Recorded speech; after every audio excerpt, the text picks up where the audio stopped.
Tunaamini kwamba mwaka jana hatukuwa nchi ya ahadi, sasa ndo tunaingia. Okay. Au unalichukuliaje mtumishi wa Mungu Yuda J? Ili ni sawa na ile nimejikuta ng'ambo Nimejikuta ng'ambo, yes. Sasa huyu anasema kwamba alikuwa utumwani, sasa ndo ameingia nchi ya ahadi kwenye maziwa na asali. Hivi maziwa na asali ni vyakula vinavyoendana vizuri eh? Cha kwanza ni au tuseme ni vitamu na ni vitu ambavyo huwezi kupata kirahisi. Hata kama vipo mtu hawezi kuona umuhimu wake. Wewe umewahi kunywa maziwa na asali?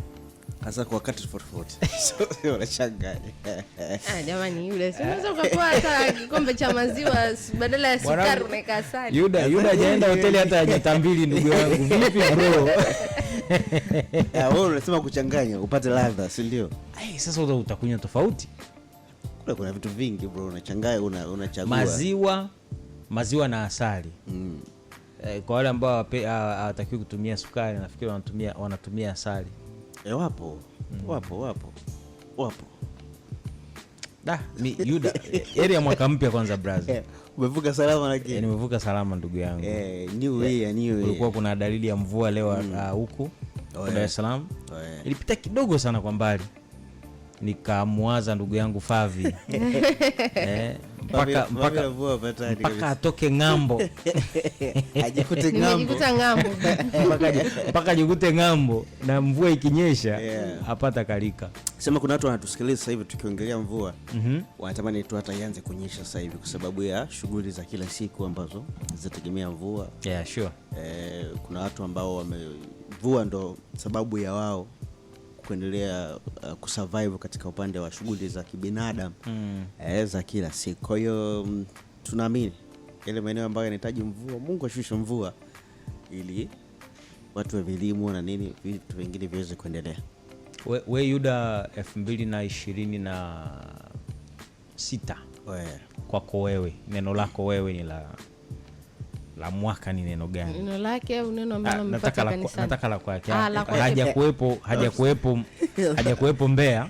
Okay. Kwa hiyo tusije tukamuonea hapa. Alianaabudu. Yuda huku da unaabudu? Mimi ni mshika wa FPCT.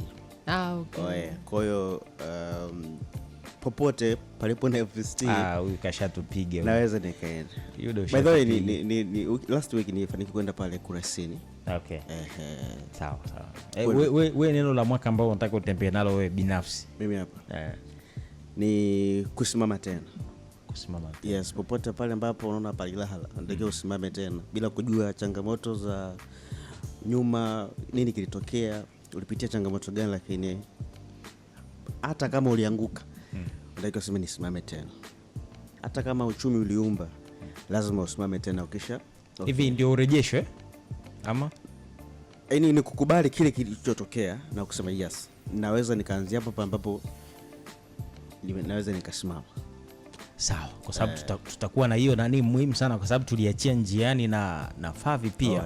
Alikuwa anatupa information muhimu sana, lakini tuko na mtumishi wa Mungu mchungaji Gadiel Mpungu siku ya leo. Karibu sana pastor. Nashukuru sana ndugu yangu.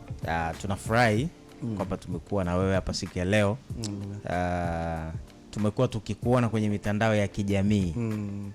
Kwa hiyo karibu sana. Nashukuru sana. Yeah. Hivi huduma iko wapi? Kwa sababu nafikiri kuna kanisa upo ama ulikuwepo? Ndio. So mimi ni mchungaji wa kanisa linaitwa The Eagles House. Okay.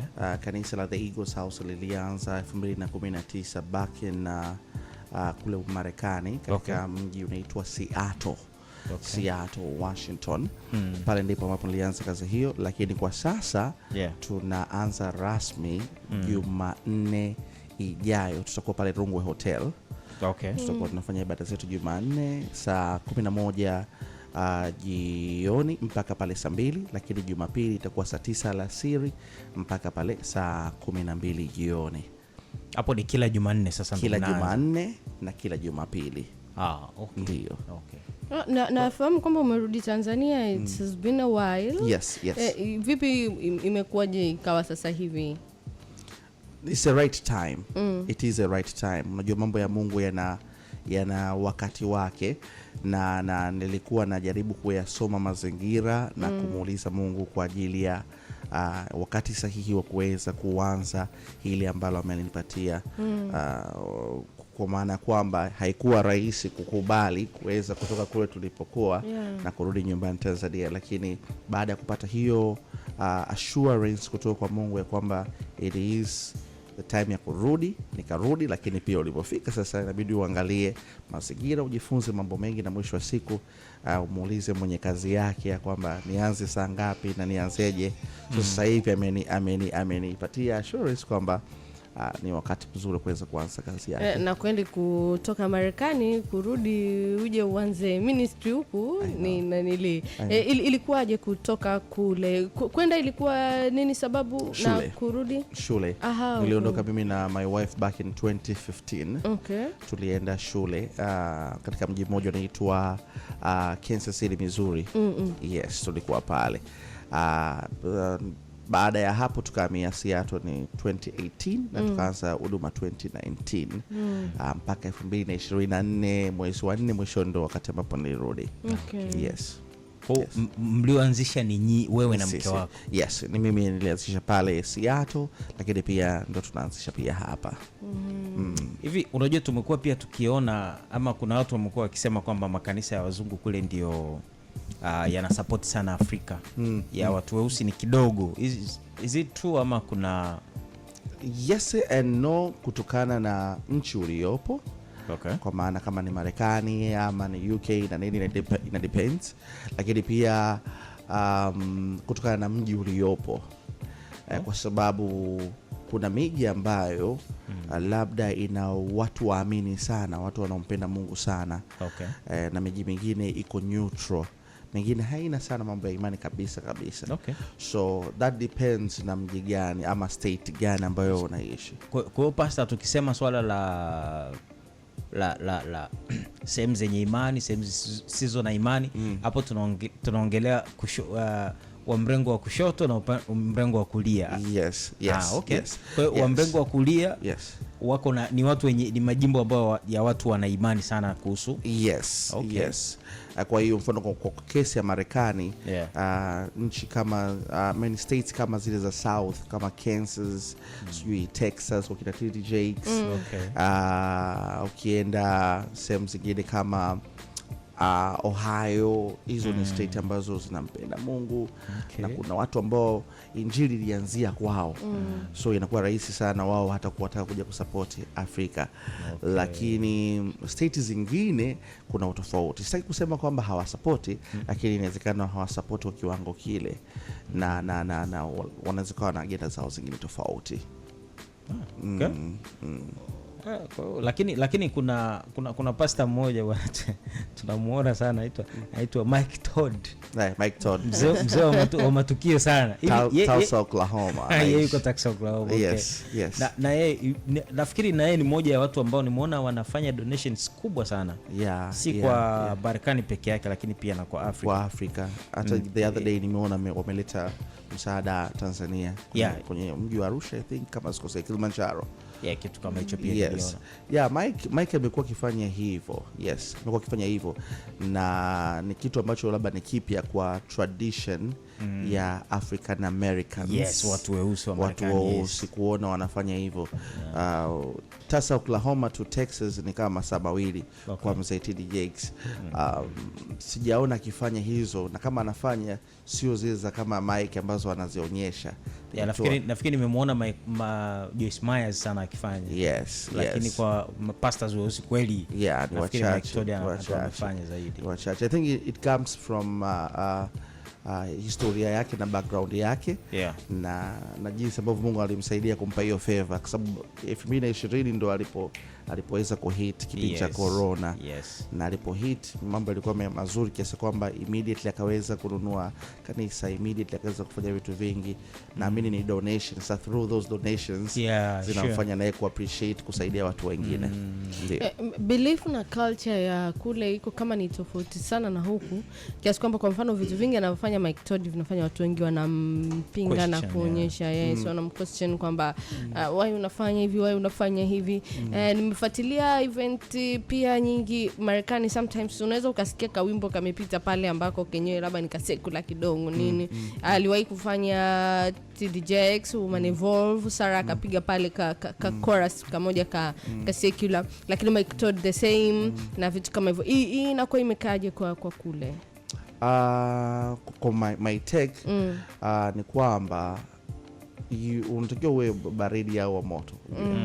Usicompromise. Kwa sababu ukicompromise unatuchanganya hata audience ya kwamba tushike kipi.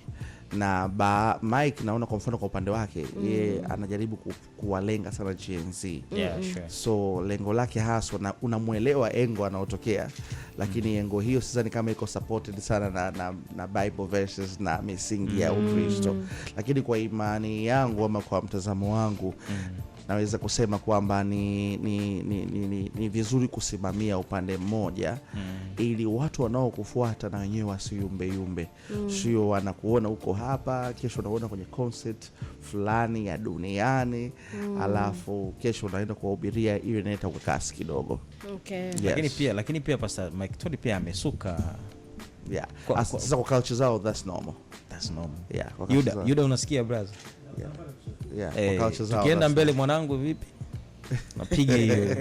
Suka mistari mitatu. Hata huku unaweza ukaamua ukafanya hivyo, ila pale PCT kidogo. Tunakuwekea kiti chekundu pale nyuma. Ndio. Sawa. Mwaka huu tunaona tumeanza mwaka sehemu tofauti na hata kwenye social page yetu leo wameuliza pale kwa maneno la kinabii kwa mwaka huu wa 2026. Tukianza ndio kwanza unaanza this week Jumanne. Neno la kinabii pale kwanza linalotuongoza huu mwaka. Kwetu sisi tunasema kama the Eagles House, it is a year of establishment. Okay. Tumeitoa pale 2 Samuel 7:16. Samueli wa pili chapter number 7 mstari ule wa 16. Hebu tutusomea pale, a year of establishment, ya kwamba Mungu anakwenda kutu establish in everything that we are doing, kama ni kwenye mambo ya kiuchumi, mambo ya kimahusiano, mambo ya kiimani. Samueli wa pili 7:16. Okay. Ninasema na nyumba yako na ufalme wako vitathibitishwa milele mbele yako, nacho kiti chako kitafanywa imara milele. Amen. Amen. Ukisoma Kiingereza itakuelezea vizuri. Kuwa established ni kuwa kuthibitishwa. See, back in 2025 inawezekana kuna vitu vingi ulikuwa umeshavifanya. Ulianza biashara, ulianza mahusiano for instance, ulianza kusoma na labda vitu hivyo havikuweza kufanikiwa vile ulivyokuwa unataka. Ama havikufika viwango vile vya juu zaidi. So this year kile ambacho Mungu anatuambia ni kwamba anakwenda kuthibitisha, kuviimarisha, kutengeneza mizizi katika hivyo.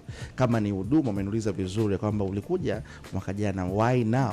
Ni kwa sababu ilikuwa ni wasaa mzuri wa kuweza kujifunza na nini. Sasa huu mwaka Mungu anaenda kutu establish, anakwenda kutuwekea mizizi katika kile ambacho tunakifanya. Hongera sana. Okay. Ila kwanza tunakuaga na makanisa mengi, mfano mwaka huu kila moja limetoa neno lake la tofauti. Ndiyo. Kwa nini anakuwa tofauti? Kwani Mungu hasemi kitu kimoja na kanisa lake lote labda la Tanzania kwa pamoja? Nataka kuamini ni kwa sababu kila mtumishi wa Mungu kuna namna anazungumza na Mungu. Na ni kama vile media. Okay. Hatuwezi kusema kwa nini wote hatufanani kama clouds. Kila mmoja kuna namna anaifanya kazi hii ya uandishi ama utangazaji kwa namna yake na media kwa namna yake. The same kwenye swala la kimungu ni kwamba Mungu anatoa maneno kwa kila kanisa. Ukisoma kwenye kitabu cha Paul au ukisoma Paul katika vitabu vyake, anasema kwa kanisa la fulani, la Efeso, la Wagalatia, Mungu alimpatia messages for tofauti kwa haya makanisa. The same to us. itakuwa tu kwa sasa sio wa Galatia, itasema kwa kanisa la FPCT la ndugu yangu hapa, kwa kanisa la The Eagles ama kanisa la kule Kilimanjaro, ama Koinonia. Brother anatoka Mbeya, kanisa la Mbeya, kanisa la kule Mbeya kule. So Mungu anatumia watumishi wake, anawapatia kila mmoja message, na ukizijumlisha zote hizi utagundua kwamba zitofautiani sana. Ulichokuwa umekisema kwenye message ya Koinonia na message ya kanisa la hapa, ukiangalia almost the same thing. Nikija na mimi, it's almost the same thing. Ni Mungu ana jambo fulani kubwa anataka kulifanya katika maisha yetu, na ukichunguza jambo lile ni kutuboresha zaidi na kutufanya kuwa imara zaidi. So nataka kuamini ni kwa sababu Mungu anazungumza tofauti, na ndio maana kila kanisa linakuwa na neno ambalo Mungu amewapatia watu wake. Okay. Hivi inakuwaje, unajua tunapopokeaga mwaka Pastor Dola, inakuwaga shamra na kwa mfano ukisikia it's a year of establishment, yani watu wanapata nguvu ile Januari na kuambia kwamba wanakuwa established. Yes. Mwezi wa 3, wa 5, wa 7, wa 9, Disemba hiyo hapo. Na bila shaka hatuoni changes, hatuoni chochote kinachotokea cha tofauti. Bila shaka ile establishment tukaiona kwa wachache. Tuko mimi, Yuda na Pastor Dola. Bila shaka Pastor Dola na Yuda ndo wakaona establishment. Afu mimi nikabaki sijaona kitu chochote wala tofauti yote iliyotokea. Inakuwa ni kwamba wakati wangu mimi bado au neno halikuwa kwa ajili yangu, lilikuwa kwa ajili ya hao. Nini kinakuwa kinasababisha kwamba hivi vitu kwa wengine vinaweza kutokea, kwa wengine havitokei? A na B ni majibu sahihi kwa yale ambayo umesema, lakini C nalokupatia ndio jibu sahihi zaidi, ambapo neno ukishalipatiwa, mimi mchungaji nikwambia it's a year of establishment. Jukumu langu mimi kama mchungaji kukufundisha wewe kile ambacho nimeshibishwa na Mungu, kilichonifanya nikasema ni mwaka wangu wa establishment. Sasa nikishakufundisha yale mambo, wewe ukaweka discipline ya kuyafuatilia hayo mambo, ndio kweli utaweza kuiona hiyo establishment. For instance, umesema culture nzuri ambayo tunakuwa nayo most of the time, ni mfano mambo ya afya. Kila mtu Januari anataka kupunguza uzito. Kila mtu anaenda gym, kila mtu ukiangalia mfano kama mimi tangu Januari tangu tarehe 1 nimesema sitokunywa soda tena. Unaona, lakini jana nimepita sehemu naona Pepsi inachemka. Nilikuwa tunakula nini, pizza. Nikasema pizza na juice haiendi. Pizza juice, you know. Discipline ndio inaofanya matokeo yaweze kutokea. Kama kwenye afya, kama kwenye uchumi. As much as you can say ni mwaka wako wa establishment, lakini you don't do anything to establish something, hautoweza kuiona. Ukiishi ulivyoishi 2025 na 24 na 23, trust me, hiyo matokeo uliyopata miaka 3 nyuma, kama utaendelea kuishi hivyo hivyo, itapofika 2026 hii mwezi wa 3 wangapi, matokeo yatakuwa yale yale. So neno linakupatia tu direction, lakini wewe lazima uchukue hatua. Ni sawa unapoweka GPS yako, unasema nataka kwenda Kinondoni. Ukikaa pale unaiangalia simu yako, unasema nataka kwenda Kinondoni, na umekaa pale masaa 3, hata ukinena kwa lugha ndugu yangu hautofika. Hautofika. Ni either uite boat ama uanze kutembea ama uchukue gari yako ndio utafika Kinondoni. The same nikikupatia a year of establishment, if you are not doing anything kuweza kuliendea neno lile, utabaki pale pale. That is very powerful. Yani hiyo ni direction. Kwa hiyo labda mimi kwa kuuliza ni kwamba of course speaking of that, nimefurahi pia pastor ana exposure kubwa, na najua wewe ni mtu wa mipango.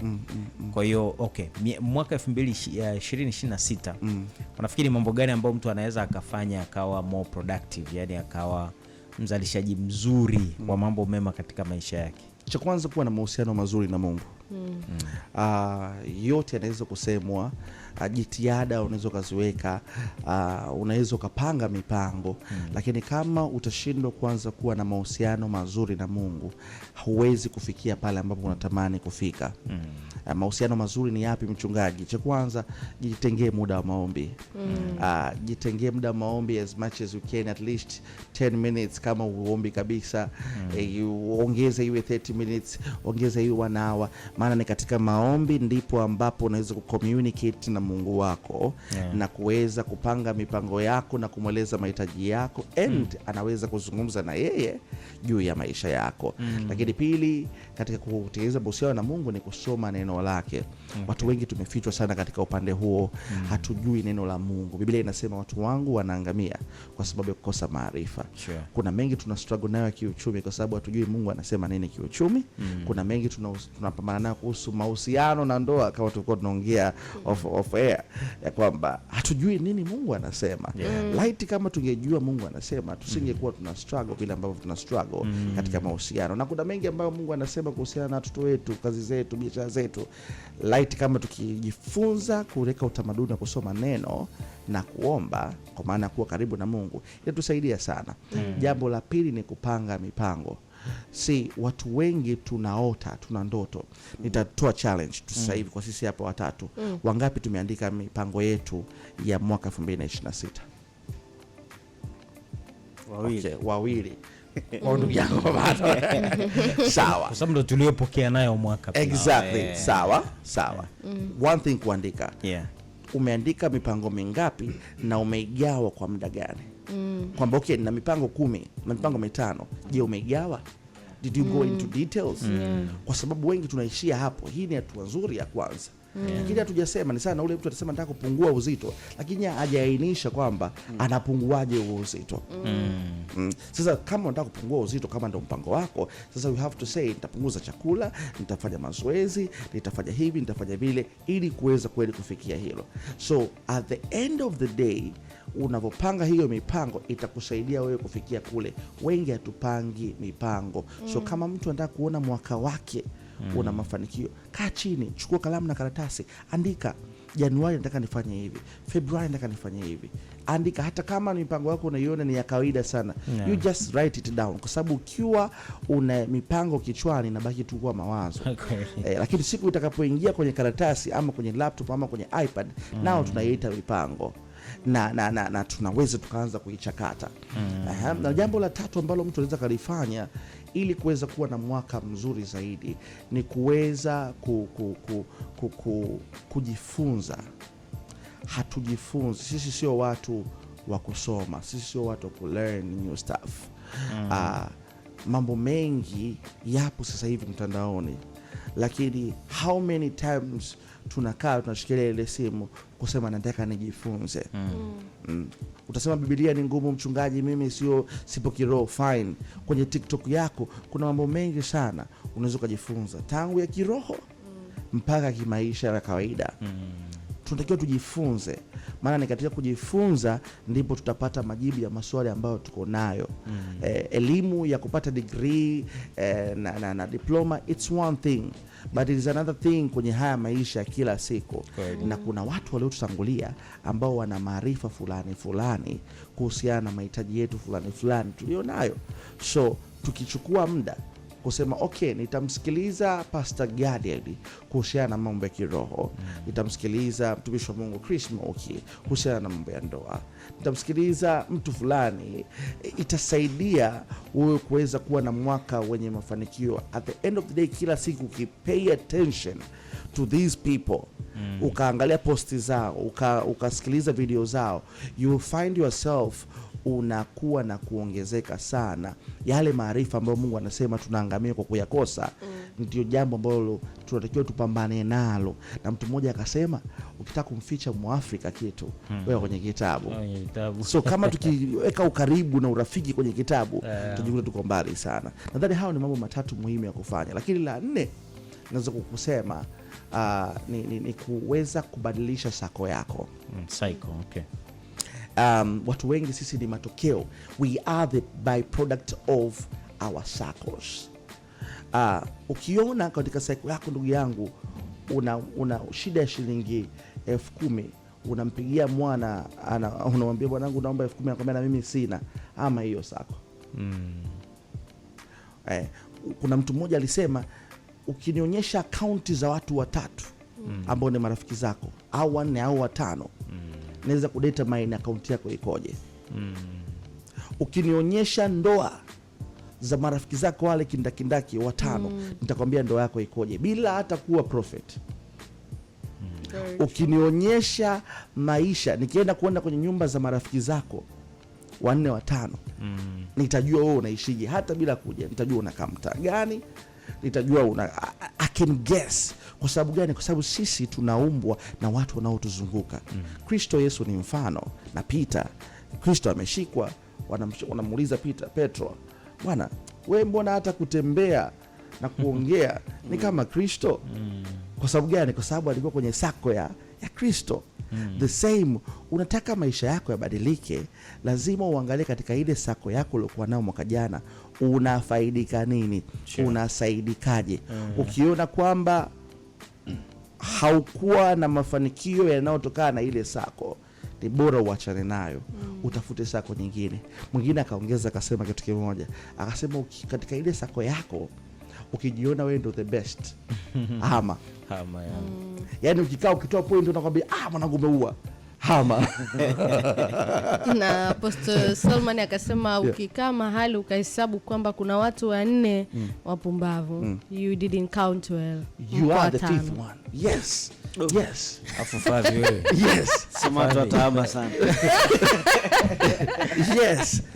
So badilisha sako yako, tengeneza sako ambayo wewe ndio uwe hujui katika hiyo.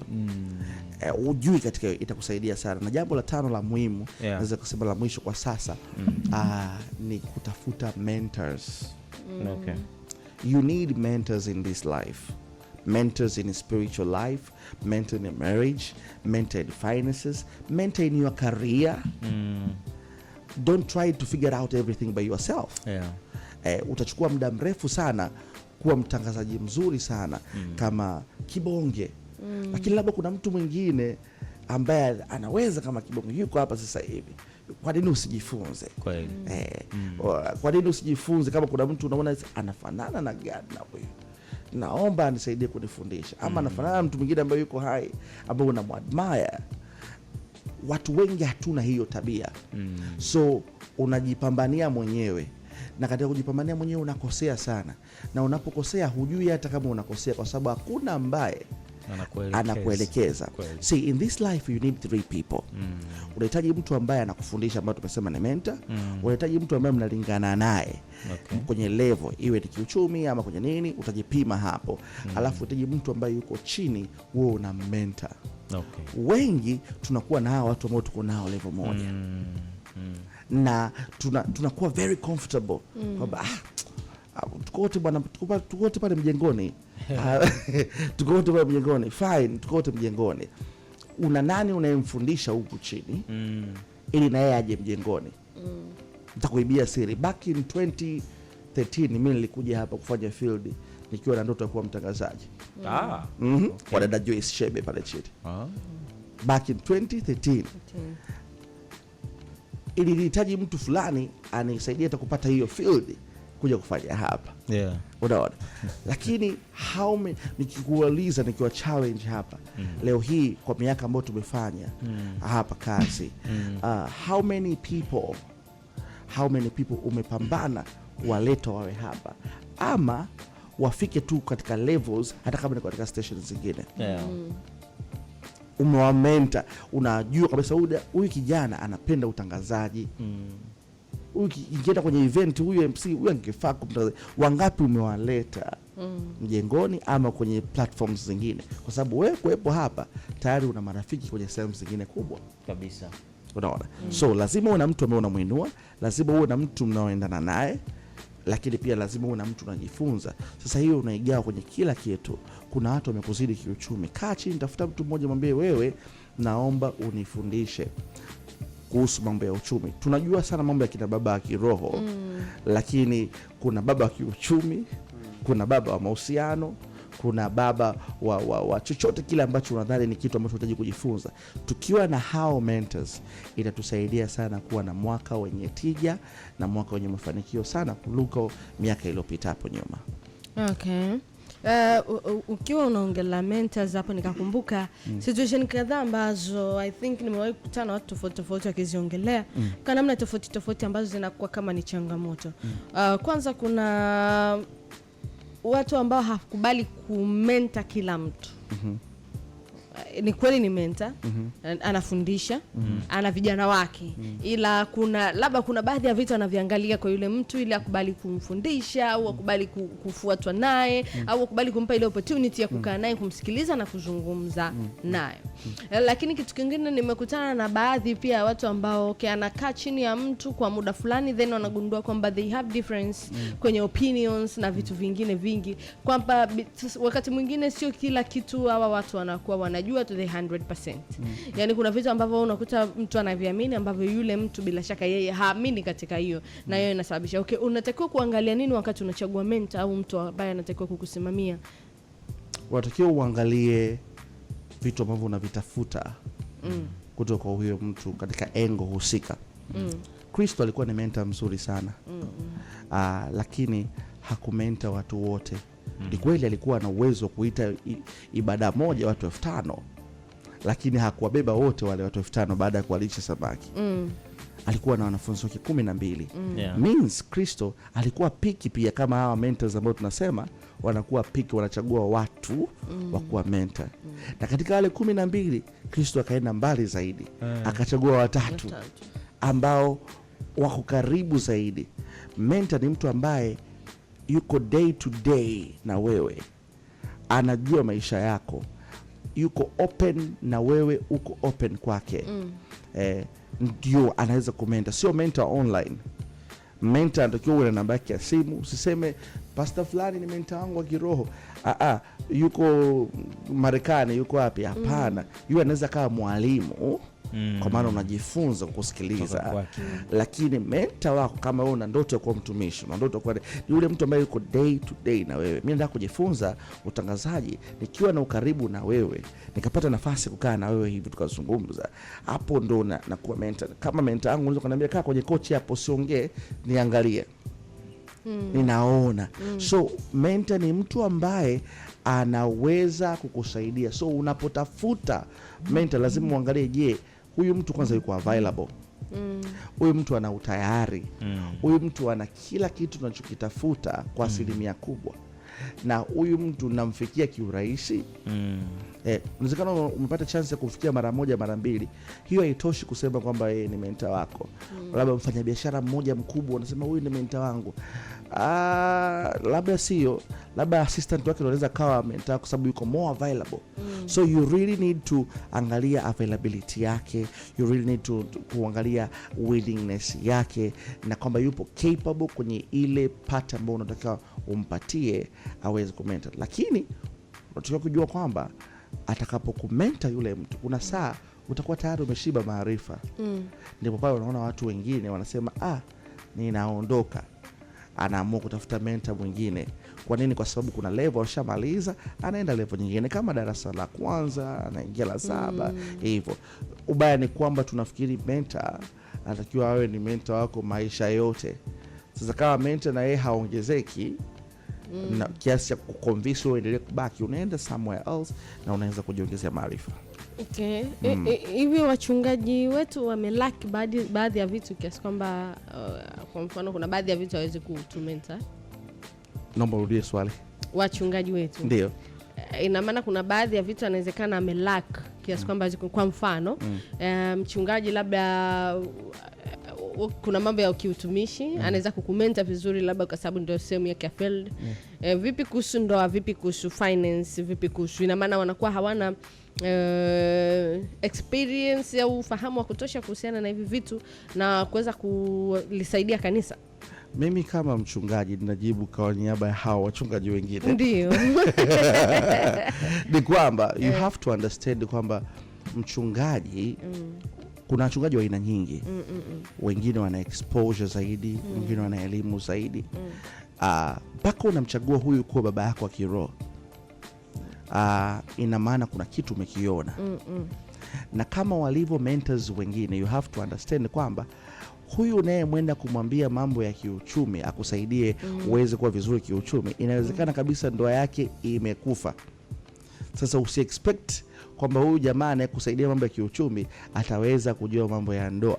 So that is why it is very good to have different mentors in different area. So if you are lucky ya kwamba pasta wako pia yuko vizuri kwenye mahusiano, ndoa yake inakushawishi na mambo yake ya familia yanakushawishi, utasema okay fine, utaniguide kiroho na utaniguide pia kwenye mambo ya mahusiano. Na kama huyu alaki zaidi ukaona pia kiuchumi huyu jamaa anaenda vizuri nje ya madhabahu, ana biashara, anafanya nini, tunamwona mke wake yuko Dubai, yuko wapi anafanya kazi, unasema well, utanimenta pia kwenye mambo ya kiuchumi. So tusimkosoe yule mchungaji ambaye kuna vitu ana tukisema kwamba kuna kitu amepungukiwa. No. Hajapungukiwa. Ile basic sifa ya mchungaji akiwa nayo, kwenye Timotheo Paul anasema akumention kwamba awe na fedha, akumention kwamba awe na nini. So si expect kwamba sasa mchungaji wangu ni lakini naona anakwama kwenye uchumi. Kwenye Timotheo pale ana cover zile sifa za mchungaji. Fine. Hiyo ya uchumi mtafute somewhere else ambaye atakusaidia kwenye mambo ya uchumi. Kuna swala moja unajua hapa tulikuwa tunaliongea.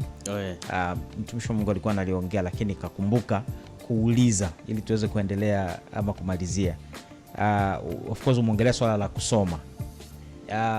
Pasta, kwenye swala la kusoma, wewe kwa labda iwe ni changamoto kwa sisi wengi, kwa mwaka huwa angalau vitabu vingapi unashauri mtu aweze kusoma, ama wewe kwa experience yako vitabu vingapi kwa mwaka huwa vinaweza vikamsaidia mtu, na ni vitabu vya aina gani? Itategemea na spidi ambayo mtu yuko nayo ya usomaji na uzoefu wake, lakini naweza kusema ukiweza kujitahidi ukasoma kitabu kimoja japo kwa mwezi, okay, utakuwa uko vizuri. Kitabu kimoja japo kwa mwezi. Na hii imerahisishwa sana sasa hivi. Una uwezo wa kusoma, lakini pia unaweza kusikiliza.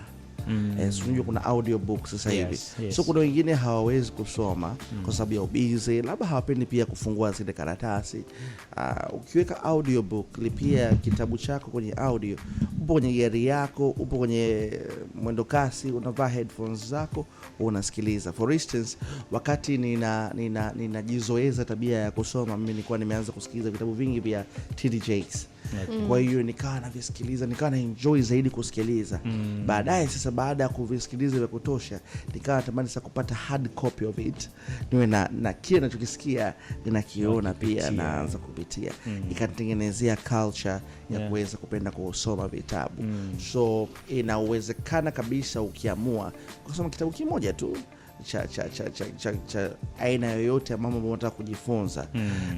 For instance, kama una struggle kwenye mambo ya uchumi, jaribu kuangalia watu wa uchumi wanasema nini. Tafuta kitabu ambacho utakielewa, ama kwenye mahusiano, ama kwenye mambo ya kiroho. Mimi unajua mimi unasoma vitabu 10 kwa mwaka. Lakini niliona kuna bwana mmoja anaitwa Charlie Kirk. Yeye alipendekeza, akasema angalau kwa mwaka soma hata vitabu 20. Yeye anasema anasoma vitabu 27 mpaka 30 kwa mwaka. Wewe pasta, experience yako ya of course kama TD Jakes ni mtu ambaye namsikiliza sana, lakini pia najitahidi pia kusikiliza podcasts. Najaribu pia kusikiliza mahubiri pia watu wengine, akiwepo mtumishi wa dada yetu, malkia wetu Favi, Apostle Joshua Selman na wengine wengi. So unafikiri kizazi hiki ni changamoto gani unaweza ukawatia ili waweze kujifunza? Kwa sababu ninajua mtu powerful ni yule mwenye informations. Swali zuri. Kizazi hiki kinahitaji information ya kutosha, na hakina kisingizio chochote cha kutopata information hizo. I remember miaka kama 10 nyuma, internet tulionayo kipindi hicho ilikuwa slow zaidi, ilikuwa shida kuipata zaidi. Lakini sasa hivi tunapata internet, tuna uwezo kufanya vitu vingi sana. Na vitu vingi hivyo katika viganja vyetu. Tuna uwezo kununua vitu online, tuna uwezo kufanya vitu vingi. So hakuna sababu ya wewe kushindwa kujiongezea maarifa. So challenge ambayo ninaitoa kwa kizazi hiki, Gen Z na millennial, wote tuko humo, ya kwamba tutafute maarifa. Hii ni katika engo zote, kiroho na kwenye mambo mengine, mahusiano na mengine, kwa sababu ni katika kupata maarifa ndipo ambapo tutaweza kuzishinda changamoto tulizo nazo, na ndipo ambapo tutaweza sana kutatua mambo mengi ambayo tunayapitia sisi, na tutaweza tusidanganyike hata katika mambo ya kiroho, tusidanganyike katika mahusiano, tusipate shida kwenye mambo ya kiuchumi.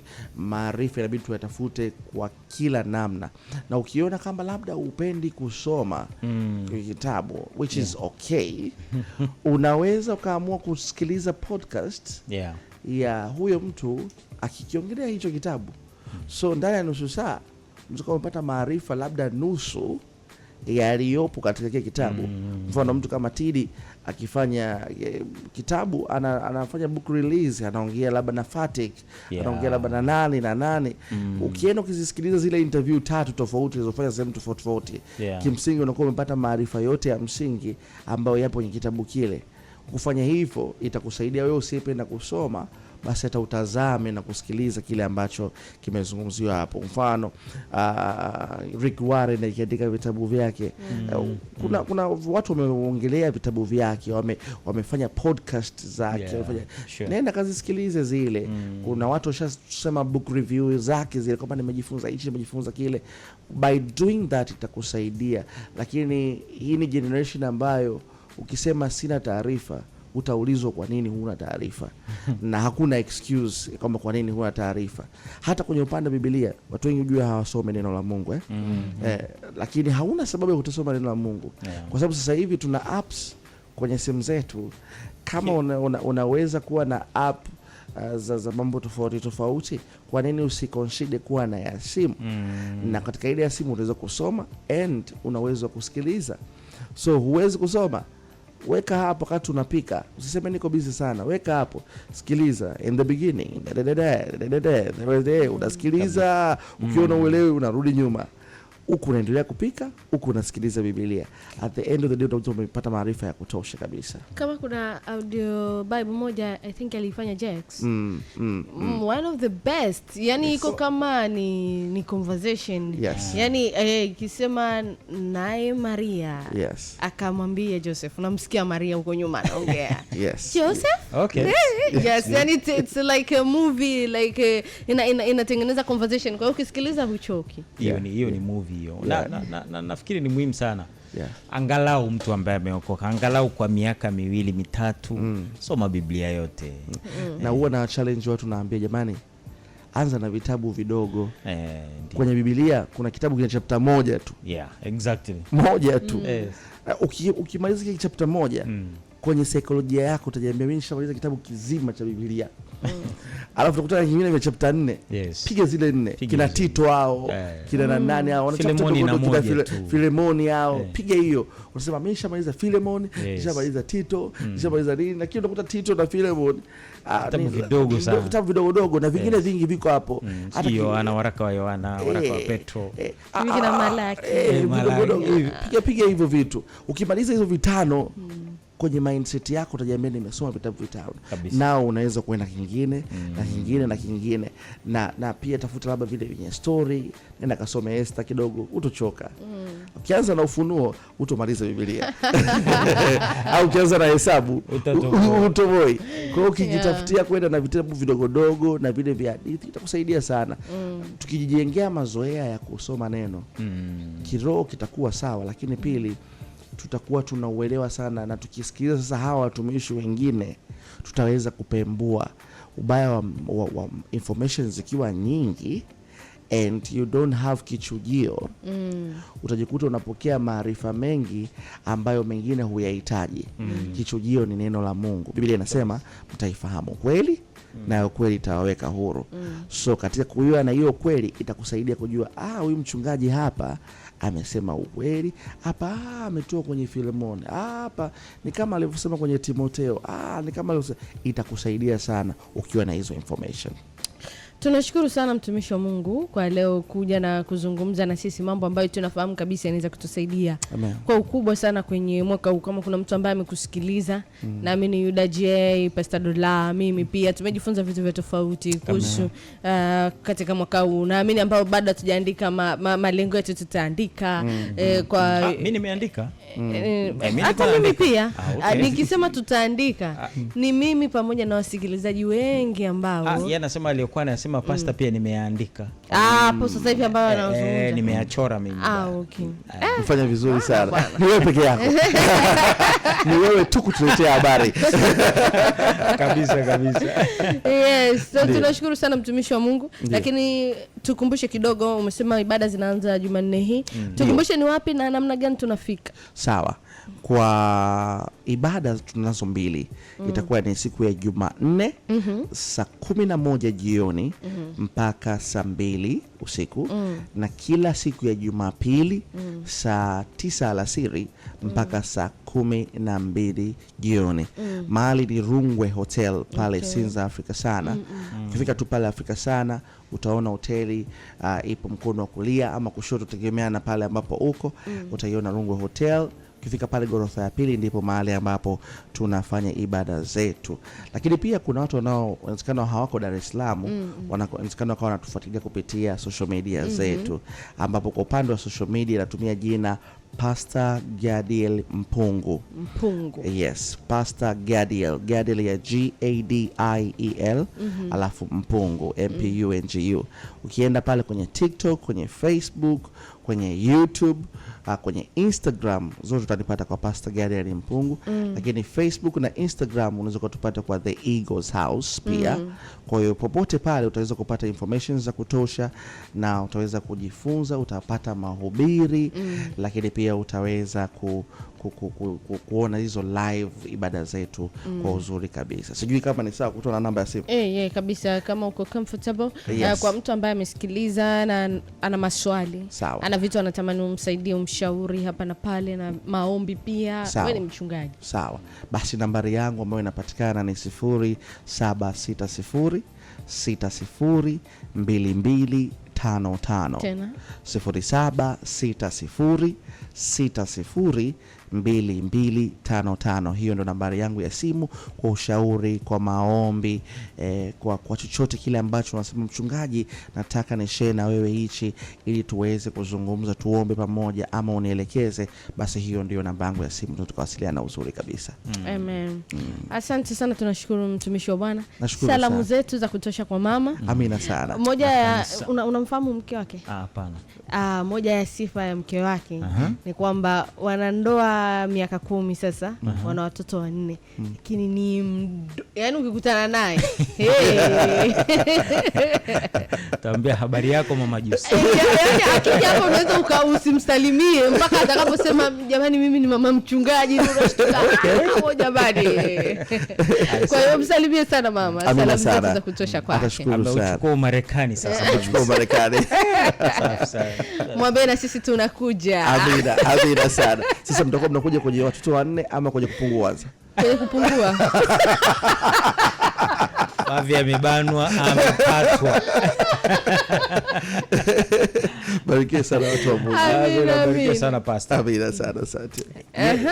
Yes, huyu alikuwa ni mtumishi wa Mungu, Pastor Gadiel Mpungu.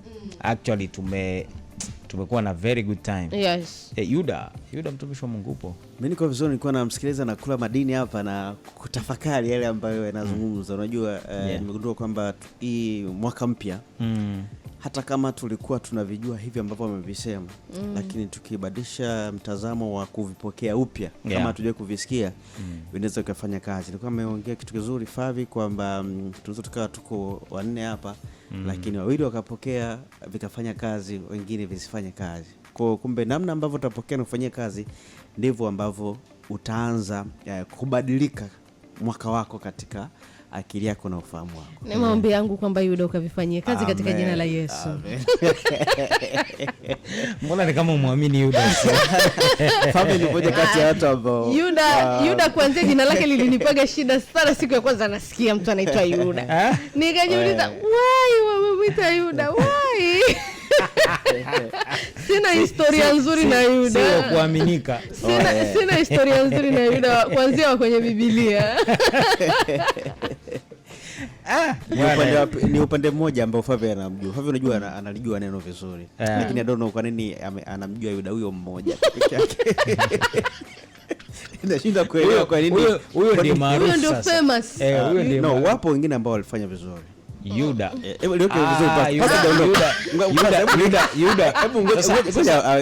Yuda okoa Yesu. Sawa, tunamjua kweli. Kwa nini habari zake nyinyi hamzijui? Habari njema tunazijua, lakini sasa maarufu kwenye Biblia tunaangalia vitu vingi sana. Tunatakiwa, kwa nini mnashikilia upande mmoja? Bro, acha kujitetea sana. Kwa nini akili imekaa upande mmoja? Nimesema pasa John, pasa. Hebu wewe akili wewe vizuri hapa. Iweke sawa. Ni kweli majina katika ukisoma Biblia utagundua kwamba kulikuwa kuna majina yanajirudia. Ni sana culture yetu. Kuna majina ambayo yanajirudia. Labda kuna kina James wengi, kina Frank wengi. Kwa hiyo Yuda ni moja kati ya yale majina ambayo yalikuwa yanajirudia sana. Na you are very right. Kuna mambo mengi mazuri. Kabila la Yuda lilikuwa ni zuri kwa sababu at the end of the day ndio hata tunasikia simba wa kabila la Yuda. Kwa hiyo ilikuwa ni kabila zuri, ni kutokana na mtu ambaye yuko sawa, lakini tusichague tu kubaki na yule Yuda ambaye ndio kitu na kwani Favi anione kama simba. Yuda nataka nimuone kama simba kabila. Kwa nini aoni wewe upande? Unataka Simba Yuda? Dola, twende hapo kwenye burudani. Yuda. Iangalia hapo, ngoja twende. Calm down. Simba Yuda isipo karibu hapo. Bro. Tusikilize. Wimbo upo. Usijali mtumishi. Yaani wewe tumekuelewa. Wala usijitetee. Yule ni Yuda Iskarioti. Wewe unaitwa Yuda nani? Jina la mzazi. Nani? Mwanani? Mwakalinga. Sasa unaona sasa. Yule Iskarioti wewe Mwakalinga. Nilikuwa najaribu kubadilisha mtazamo wa Favi. Yote 9-10 kwangu Yuda maarufu. No, Favi inamwamini sana kwenye hii spirit. Lakini sijajua kwa nini anakataa. Basi.